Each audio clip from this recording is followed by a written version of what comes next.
Aren't you tired of having skins that look like this? Wouldn't you much rather have skins that look something a little more like this? Well, luckily for you, Phantom Forces gives you tons of customizability to make beautiful skins.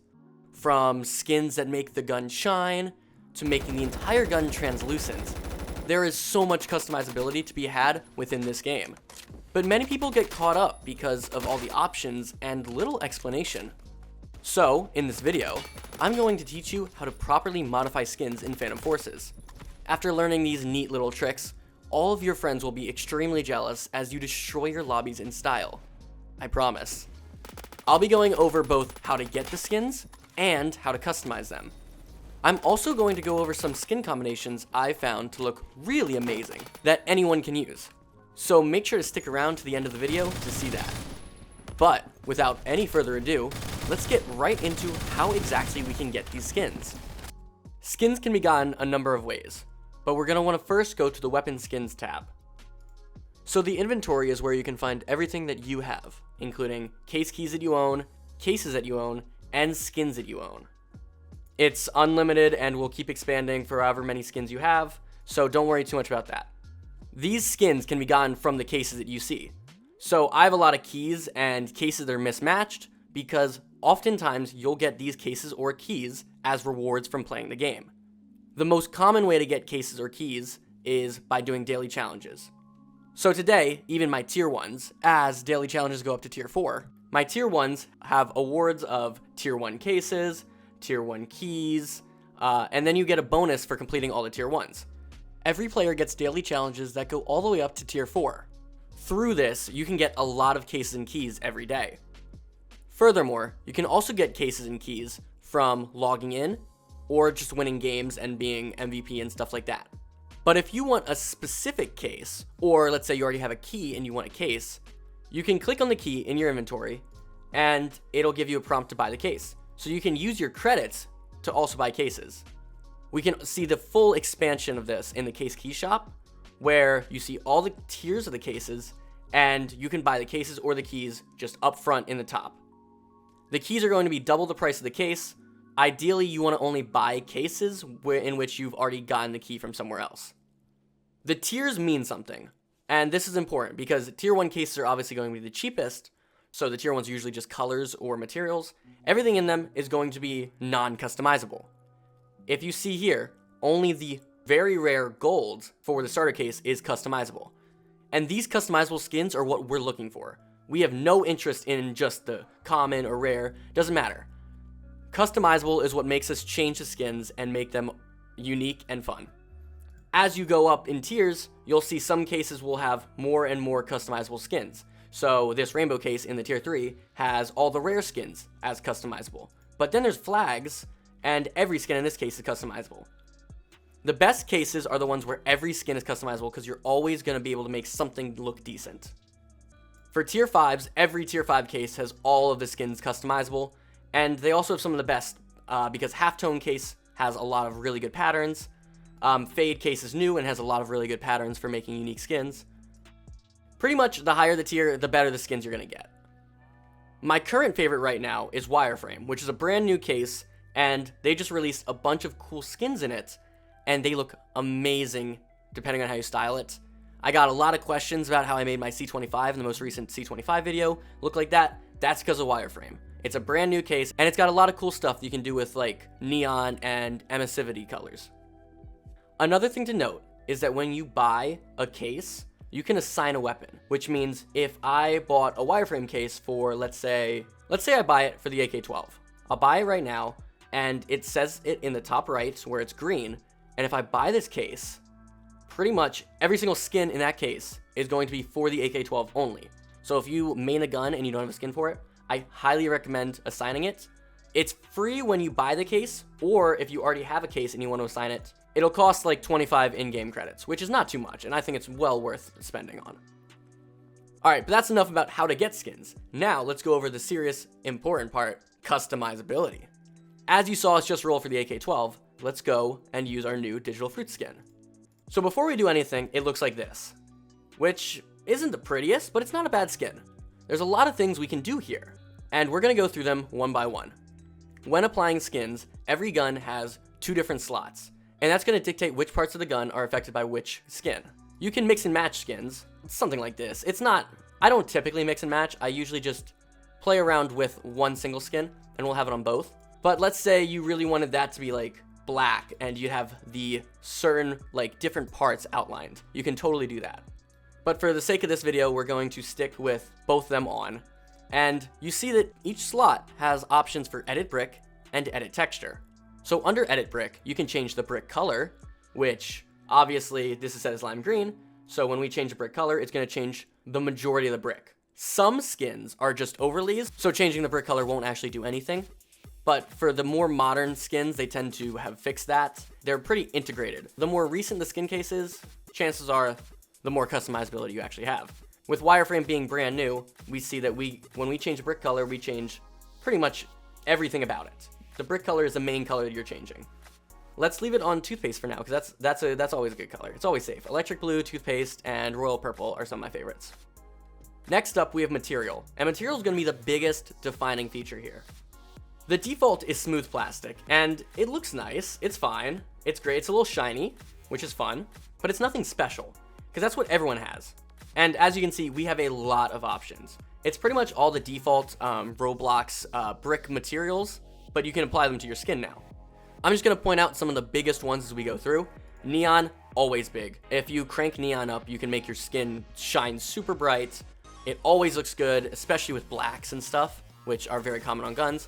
And colors like royal purple or bright blue or toothpaste in this case become even brighter. So they're very good with bright colors. Moving down, slate and cracked lava are good if you want to have a little bit of variance in the actual color. It's usually used for like a darker contrasting color. You don't want your whole gun to be this. Maybe if one slot affects mainly the magazine, a lot of the times I'll see like the magazine's a dark color in contrast to a very bright gun body. Same thing with granite, similar idea. A lot of the rocks have this idea of just being darker contrast. But as we go down, we'll see metal. Metal has become one of the most popular ones recently because of a new feature that we'll go over in a minute, but definitely keep tabs on metal. Ice has some really cool features. It's very shiny, and you can make it kind of translucent, which is very fun. Same deal with glass. Glass and ice are both extremely shiny in that regard, and they come out very clean depending on how you play with the transparency. And then force field's always popular because it is fully translucent depending on how much transparency you put on the gun skin. For the most part, a lot of these materials are very similar, so don't overthink it too much. It's a little overwhelming. The ones that we went over are more than enough. I never really use anything that isn't neon, rock, metal, or force field. For now, let's leave it on neon, because that's the easiest one to work with. Just looks good, always. Can never go wrong with neon. Next up, we have reflectance. This doesn't really affect neon too much, but it's pretty much, if you're using glass or something like that, metal, glass, it's how much light is going to reflect off your gun. As you see, we have glass on now, and as we crank up the reflectance, we're going to see the gun color kind of shift away from being the brick color and more towards it actually like reflecting, and you'll see a lot more of that in-game, which I will show a little bit later. But for now, let's stick with neon, and let's move on to the texture.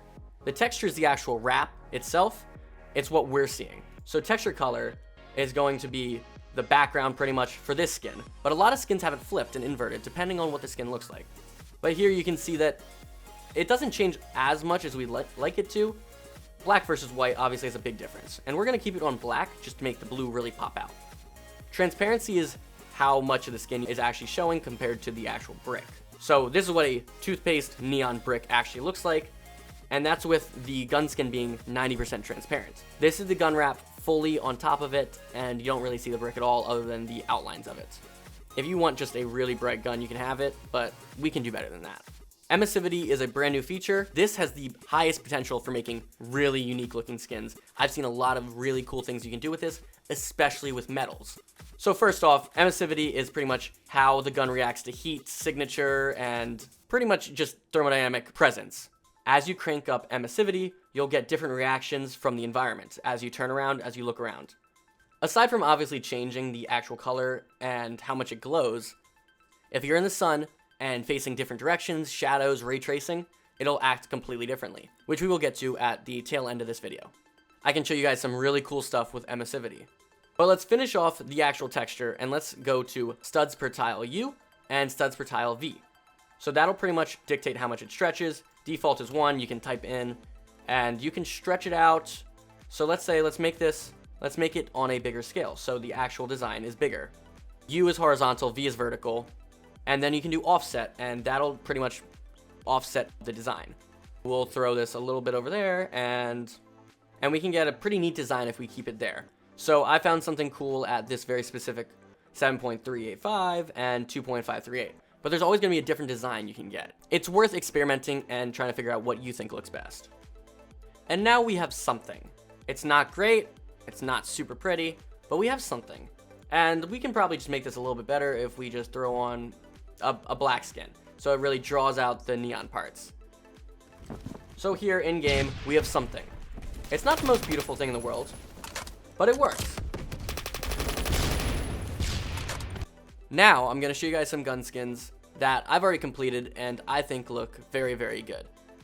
A lot of people commented about the C25 skin from the last video, which looks like this. So it's actually the same skin we were just using, and because the slot 1 is going to be the gun body, and slot 2 is going to be all the peripheral accessories and stuff, we can make it look like this by darkening the gun body and drawing out the magazine, the hand stop, and the grip.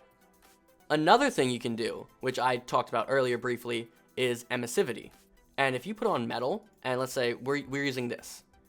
So wow, what are we looking at first off? We have this just digital fruits, and it's on metal, the reflectance is 0, and emissivity is maxed out. For texture color, I have electric blue and pastel green. And here's what that red skin from earlier looks like.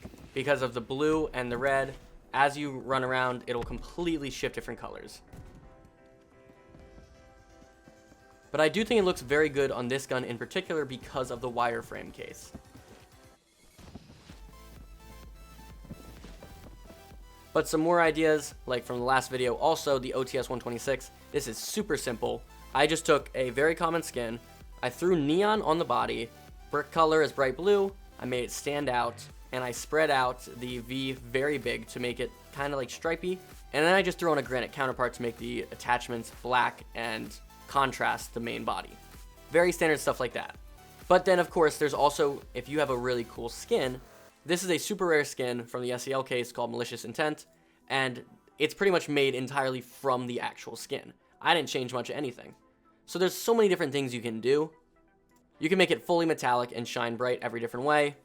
You can play with the same color palette and different skins like this. You can even just do simple, clean colors. This is one of my favorite skins in the game, and it's just white. I think it looks so clean though. You can make this kind of stripe pattern by making the V extremely high and the U extremely low, and that makes you these interesting little stripes. And then, as I said before, you can make your gun fully transparent and look like this just by making the material force field and then completely hiding the skin.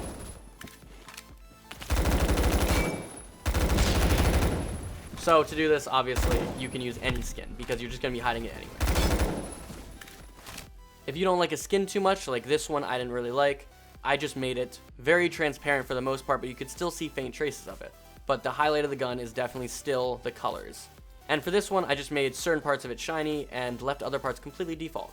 Because I think sometimes simplicity is just the best way to do things. We have this halftone spaz. It's with the halftone skin, and a lot of this is owed to the actual design of the skin rather than anything that we really did. It's just neon and certain colors scaled way down.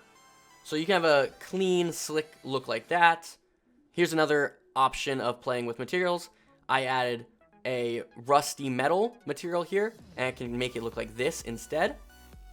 And just to show off the emissivity more, here's what it actually looks like in a map that has lots of light variance. So I think emissivity is definitely the biggest highlight of the update.